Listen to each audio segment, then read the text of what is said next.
اجازت تو جام شہادت. سمجھ میں آ رہا ہے کچھ سمجھ میں آ رہا ہے؟ نہیں سمجھ میں آ رہا ہے، کچھ بھی نہیں سمجھ میں آ رہا ہے. سمجھنے کے لیے تھوڑا واقعہ جاننا ضروری ہے. نبی پاک نے جب جہاد کا اعلان کیا، اعلان کرنا کی تھا کہ حضرت حنظلہ کے شادی کی پہلی رات تھی. بیوی کو دلہن کو چھوڑ کر کوئی جہاد میں چلا جائے، بیوی کی محبت کو ایک طرف رکھ دیا اور جہاد میں حاضر ہو گئی. گھمسان کی لڑائی ہوئی، مسلمان کو فتح ملا، مسلمان کامیاب ہوئے، کچھ مسلمان صحابی شہید ہوئے. ان میں سے جب جنگ ختم ہوا، نبی پاک نے سب کے لاش کو اکٹھا کرنے کا حکم دیا تو سب کا لاش مل گیا، لیکن حضرت حنظلہ ان کا لاش غائب تھا. میدان جہاد میں لاش نہیں تھا. کچھ دیر کے بعد جب لاش ملا تو ان کے لاش، ہر لاش سے خون اور ادھر ادھر سے خون ٹپک رہا تھا، لیکن ان کے لاش سے پانی کا ٹپکا گر رہا تھا. پانی کے ٹپکات گر رہے تھے، گرنا ہی تھا. پوچھا کہ یا رسول اللہ، سب کے لاش سے تو جنگ میں شہید ہوئے تو خون ادھر ادھر سے خون نکل رہا ہے، لیکن ان کے لاش مبارک سے پانی کا قطرہ نکل رہا ہے، کیا بات ہے؟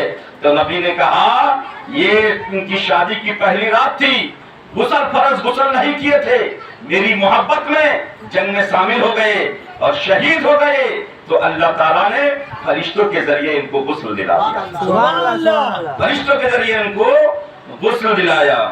تو شاید نے اپنے شعر میں کیا کہتا ہے، شعر سماعت فرمائیے گا کہ جہاد محبت جہاد محبت کی آواز گونجی، کہاں حنظلہ نے دلہن سے اپنی. کھالو بولو سبحان اللہ.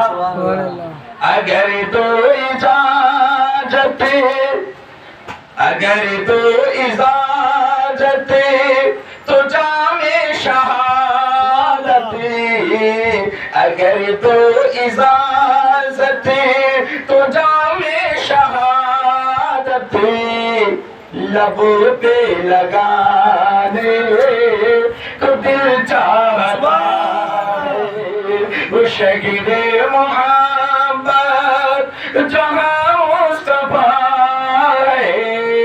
وہی گھر بنانے کو دل چاہتا ہے. وہ سونے سے کنکر، وہ چاندی سے ماٹی، نظر میں بسانے کو دل چاہتا ہے، نظر میں بسانے کو دل چاہتا ہے. جم جم کے درود پاک سنائیے، وقت اللہم صلی علی، جم کے درود پاک سنائیے. اللہم صلی علی سیدنا مولانا محمد مادری الجود والکرم من لا العلم والعلم لکم بارک وسلم. صلاۃ و سلام علیک یا رسول اللہ صلی اللہ علیہ وسلم. اب سوال نہ ختم کرو، ہم سے فون کرنا نماز پڑھیں، 20 میں ختم ہوگا. 25 ہاں آدھا گھنٹہ چلے گا.